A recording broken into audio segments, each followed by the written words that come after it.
Hi friends, அனைவருக்கும் வணக்கம். இன்றைக்கி காலையிலேயே வெள்ளனாவே எந்திரிச்சு சோறு குழம்பு எல்லாம் ரெடி பண்ணியாச்சு. பொரியல் பண்ண மட்டும் டைம் இல்லை, அதுக்குள்ளே விடிஞ்சிருச்சு. அதுக்கப்புறம் வெண்டைக்காய் காட்டுக்கு போய் வெண்டைக்காய் உடைச்சோம்.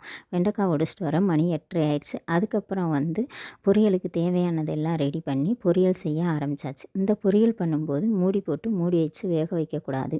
இது தண்ணி கோர்த்து நின்றுக்கிறோம். அதனால இதை திறந்து வச்சே தான் வேக விடணும். இது ஒரு பக்கம் வெந்துக்கிட்டு இருக்கட்டும்.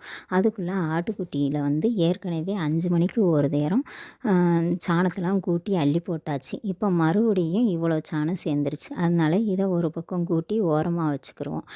ஓரமாக வச்சுட்டு மறுபடியும் இதுக்கு எரை போடணும்.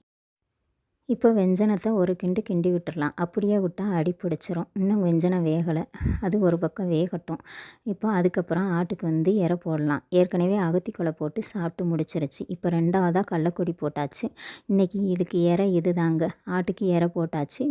எங்களுக்கு பொரியலும் ரெடி ஆயிடுச்சு. நாங்களும் இன்றைக்கி காலையில் சாப்பாடு சாப்பிட போகிறோம். நன்றி.